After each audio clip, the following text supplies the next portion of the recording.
How TF do y'all have any free time?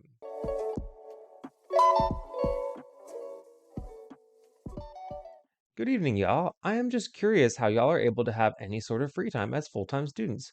Between me driving an hour each way to school 5 days a week, self-teaching myself 3 of the 4 junior level courses because my professors are incompetent, and the copious amounts of homework, how do y'all do it? I literally only get a couple hours to myself a week, and that I'm not completely exhausted to do anything. This has never been the problem for me, but because in the past, most of my professors did a good job of conveying the material. That's my rant, and I'd love some tips. And here's what I said is I prioritized it by scheduling or joining clubs with social commitments so that I was forced or at least had the structure in which to enjoy myself and be social. Just how the organization and structure helps your study habits, it helps in your social life. I'd also say that I didn't realize this. You drive an hour to school each way. That's 2 hours a day that you could be spending studying. So that's another thing to take into consideration. I doubt that you can relocate. Obviously, you're commuting for a reason, but you could save 2 hours a day. You could get yourself 2 extra hours of social slash study time if you weren't driving for 2 hours a day. Um, and then self-teaching yourself, yeah, that's just a part of college. Self-teaching yourself coursework is just the nature of it. You say it's your professors are incompetent, maybe they are, but just a lot of college engineering school is a lot about independent learning and independent discovery. You have to do the practice problems and then realize those hooks and the things that you have to know to be able to solve problems and how to differentiate between different types of problems. You're learning how to solve problems, so it takes time to work your way through that. For example, last night I was or 2 nights ago, I was studying for the PE exam, and I had one challenge problem that was related to my topic, and I'm doing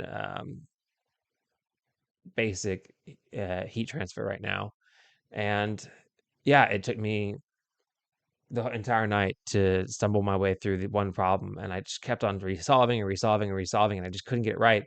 And then, sure enough, I discovered that there was something that I was doing wrong at the very beginning of the problem, and that was my discovery moment. That was my learning moment. And sometimes you just have to do practice problems and do a lot of independent study and practice to have those learning moments. So it takes a lot of time. What I'd say is that try to minimize the amount of time that is going to a sink. So you said that you spent 2 hours a week on the 2 hours a day on the road. That's 10 hours a week that you could be spending doing other things. So if you could minimize that, it's probably out of your control, but if you could minimize that, that definitely would do a lot for you, helping get yourself some extra time. I tried to live as close to campus as possible whenever I was controlling where I lived. And then, yeah, I would just say try to schedule if you want to have more social time, I'd say schedule it. So get on your schedule, prioritize it, treat it like it's a important thing that is an event on your schedule. It's something that you have to do. So that way you can give yourself a little bit of a breather. Join a club, which I mean, you live an hour away from campus. So maybe it's a little bit harder for you to be involved in a club and join a club. But yeah, I mean, you could totally you got to prioritize the social time, or else, as you say, that you kind of just get it on the back end. Losing focus because I ain't chasing payments. Still playing in the basement while I'm working on arrangements. They heard the kid in 50 countries, thank God that's amazing. But I'd rather thank Spotify, they put me on the station.